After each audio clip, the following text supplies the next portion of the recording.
ఇప్పుడు మనం ఒక బయ్యర్ ఆర్ ఇన్వెస్టర్ ఏదైనా ప్రాపర్టీ కొనుక్కునే ముందు ఎటువంటి డాక్యుమెంట్స్ చెక్ చేయాలి, ఎటువంటి డాక్యుమెంట్స్ అడగాలి, ఇది అడగాలా లేదా కంపల్సరీ అంటే మెయిన్గా ఒక 4-5 ఉంటాయండి.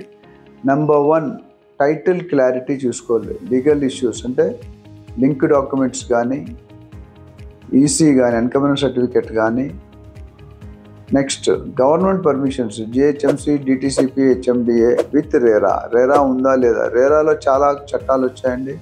ఆ చట్టాల వల్ల ఎంతోమంది బిల్డర్స్ కరెక్ట్ చేసుకుంటున్నారు.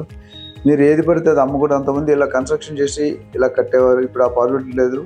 మార్టిగేజ్ చేస్తున్నారు. క్లాస్ పెట్టారు ఏంటంటే మీరు స్పెసిఫికేషన్ ఏవైతే ప్లాన్ అప్రూవల్ ముందు ఇచ్చారో తర్వాత కూడా అదే ప్లాన్ ఉండాలి, మారడానికి లేదు. ఒక 5-10% డివియేషన్ ఒప్పుకుంటారు.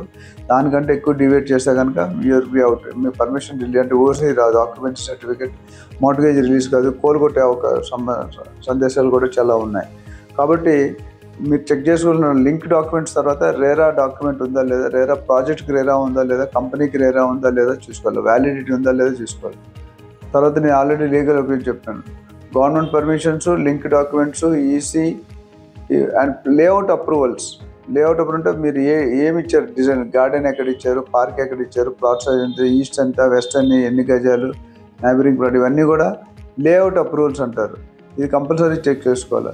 తర్వాత బిల్డర్ తాలూకా లైసెన్స్ ఉంది, అది registered builder, top builder or small builder. Minimum documents చెప్తాను, చాలా ఉన్నాయి బట్ మినిమం చెప్తాను. రీసేల్ అయితే ఇంకా ఎన్ఓసి తీసుకోవాలి, tax receipt, water receipt, electricity receipt, tax and water bill, ఇవన్నిటికీ రిసిప్ట్స్ ఉండాలి. ఇవన్నీ చెక్ చేసుకొని రీసేల్ కంటే కొద్దిగా బేసికల్లీ రీసేల్లో NOC, no objection certificate from the gated community society. Compulsory ఏదైనా డ్యూస్ ఉంటే పాత ఓనర్ కట్టకపోతే మీరు కట్టాల్సి వస్తుంది. అందుకని సొసైటీ దగ్గర ఎప్పుడు కూడా ఎన్ఓసి తీసుకోవాలి. మీరు కొనే ఫ్లాట్కి ఎటువంటి అప్పులు లేవు, పెండింగ్ లేదని తీసుకోలేదు. ఉంటే మాత్రం చాలా ఇబ్బంది అవుతుంది.